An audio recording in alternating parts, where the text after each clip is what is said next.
Hey everybody, welcome to another episode of the Bug Jar. Today I'm going to talk about something that's pretty fun for me to talk about, which is gear. All musicians love gear, or most musicians anyway. I go through love and hate phases. Sometimes I'm just like super enamored with all the different things we use, and then sometimes I'm like, oh, I just want to play music. So I've come up with 5 things that I know that have helped me figure out about how to choose gear for playing live music over the last few years. And the first of those is understanding that your role will vary and your gear needs to vary along with your role. So sometimes you're playing at a venue where you are background sound and you're not the focal point. So you don't necessarily want equipment that's going to blow everybody out. Sometimes you are the focal point and you can adjust your volumes and everything to kind of where you want them as a performance more so than just as a ambient, music for the venue that you're in. A lot of things that play into this are the size of the audience, whether you're playing like a big packed brewery or whether you're playing a coffee shop that's only 10, 15 people.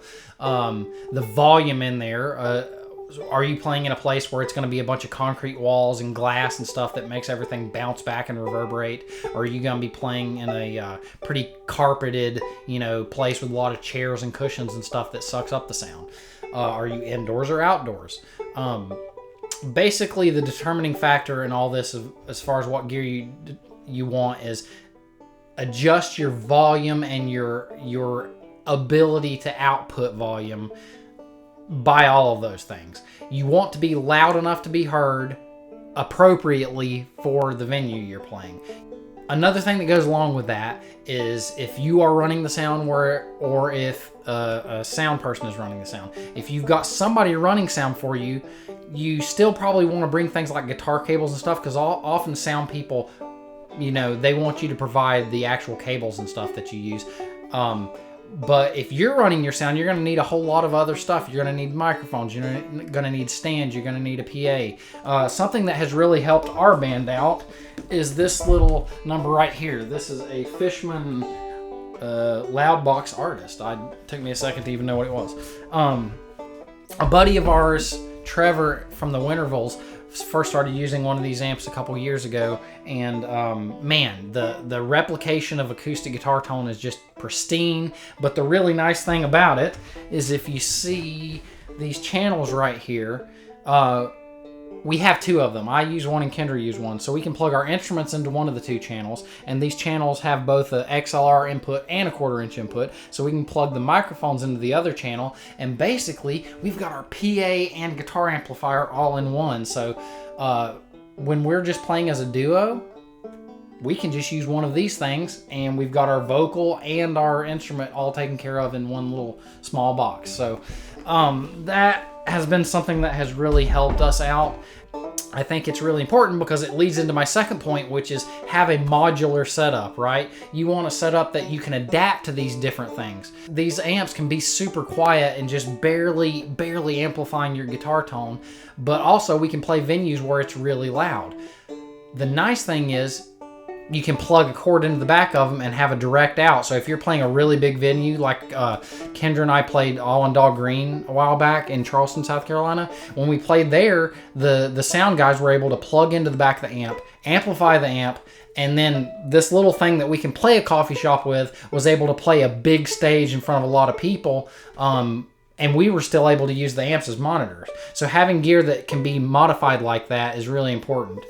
Also helps to have a modular setup for your load in and out, right? Because if you're playing, say, somewhere that you can just park 5 feet away from where you're going to set up, you bring all the gear you want. No big deal to load in and out. If you're playing somewhere in a downtown in a city where there's no parking in sight, you might want to be able to kind of adjust what you're bringing in, because otherwise you're going to be making like 40 trips and you're going to get your 10,000 steps all in one afternoon. Another thing about having a modular setup is, can you adjust it to suit those different types of venues that you're going to play? Because one thing about bigger equipment that I've noticed over the years, I used to be the world's biggest tube distortion amp guy, and I played through a 67 Fender Bassman with electric guitar all the time, which is a beautiful amp. The tone is just incredible. But one thing about it, and also this is true of most PAs, is that there's a certain level of volume that the amp functions at the best, especially on tube amps. And so if you don't meet that volume threshold, the tone is just not there. It sounds really weak and bad.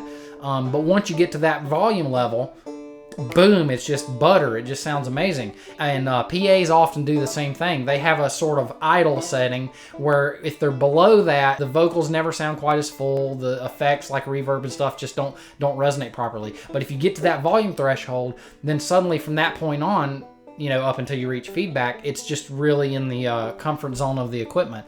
So if you're going to have more powerful equipment, that's better for the bigger shows because you can be in the threshold of where they function better. But I will never be able to play a small show with that 67 Fender Bassman because it's just too loud of an amp, and my tone will sound terrible. So I can take an amp that to me has not quite as good of a tone for electric guitar, play it at a smaller venue with the volume lower, and it's going to sound better than that beautiful sounding Fender Bassman at that same volume level. And the same thing's true with PAs. So even though you might have to use a piece of equipment that's not quite what you would normally want tone-wise, at lower volume levels it might sound better. But if you can crank it up and you're at a place where you're going to rock out, yeah, by all means go for the better equipment. But it's good to know where that threshold is at, and that's just going to come from playing a lot of gigs with that equipment, knowing where that sweet spot is at. So the third thing I'm going to talk about is wear and tear on your gear. It's going to happen. As you tour around and you're hauling stuff in and out of doors that are closing on you and playing outside in wet conditions or muddy conditions or hot conditions, things are going to break. Things are going to get wear and tear. There's basically two ways of looking at how to deal with that, and I still don't know the perfect answer on this, but I've experienced both of them. One thing is you can have gear that is relatively cheap and easy to replace, and say like a cheaper mic stand or cheaper cables, that if it does break, if it does just wear out beyond usability, you can buy another one relatively cheap because you know it's going to happen anyway, and you can replace it. Another way of looking at it is to buy the more expensive, higher priced gear, which is really a good idea for your home studio, for example, but not necessarily for live gigging. That equipment will last longer, be able to handle more wear and tear, but then when it does break, because it's still going to break, you're going to have a lot of money to replace it and to fix it. And I've noticed a lot of times music gear, the more higher priced expensive stuff is harder to fix because a lot of the guitar cables and stuff have those fancy ends on them where they're not even really made to be repaired very easily. Whereas like a cheap guitar cable that has the little shield that you can shuck off in just a second, that's really easy to fix. So another thing to go along with that is know your repair people. Know who you can take your guitar to, who you can take your amp to get things fixed when you need to have things fixed. So keep those people on speed dial for sure. In relation to that, my fourth point is to have a backup everything. Have backup mics, have backup cables, even instruments. Kendra and I are lucky in the Brown Mountain Lightning Bugs in that we both play multiple instruments. And we both play guitar, so a lot of times if one of the guitars goes out on us in the middle of a gig for whatever reason, like, I don't know, broken string or something, whatever is going to happen, a lot of times we can switch instruments around where whoever really needs to be on the guitar can play the other person's guitar, and then I could play banjo on a song that I might not necessarily normally play banjo on or whatever. But so having backup instruments can help.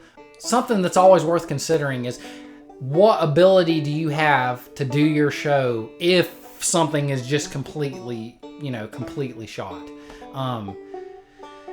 We've had multiple shows where a particular instrument, like mandolin or guitar or whatever, is just gone. It's not going to happen. We are not going to be able to use that, but we were still able to play the show because we were able to adjust our set, adjust the songs we're playing, adjust the order we're playing in, to meet the need of like, okay, well, that's not going to happen. One time Kendra and I drove 5 hours to play a gig on the coast of North Carolina. We brought the PA, brought all the instruments, brought everything. We got down there, set it all up, set the PA up, set the mic stands up, and got the cords all fixed up. And where are the mics? Oh no, we forgot the mics 5 hours away. So we tore all that down, and luckily we're basically an acoustic band, and at that time I wasn't using electric banjo or mandolin all that much, and we were able to still play our show. Just we sang a little bit louder and played a little bit harder, and we lucked out on that one. But sometimes you need to be able to play without ideal conditions for sure, so having gear that can kind of accommodate that is a good idea. And the fifth thing I'd like to say is that at the end of the day, your exact specific gear that you're using is much less important to your audience than it is to you. I know that as a guitar player, we can just spend forever and forever and forever dialing in tone. It's important for you to think that your own tone sounds good and that what you're doing sounds good for you to play good. That's definitely a factor. But if it's not quite what you want, no one in the audience is ever going to really care about that. I mean, if your tone is just absolutely atrocious, yeah, somebody's going to hear that. But if it's like within the ballpark and it's just not quite enough to really satisfy you, don't worry about it. Your performance is going to matter so much more. I've seen people play shows with strings that are just fret buzzing like crazy. The amp tone is just all out of whack. I've seen shows where a drummer like hits their cymbal too hard and the cymbal's gone, and so they don't even have a crash for a whole song. No one really cares. Like in the moment, it does not matter. So the main thing is just do the show as well as you can. And if you get up there and you sell it and you feel like what you're doing is good, they're gonna feel that too. Hope you've enjoyed the Bug Jar. Please subscribe to us, give us a like, and ring that little bell because that will give you notifications when we're uploading new videos. And thank you guys for listening. See you next time.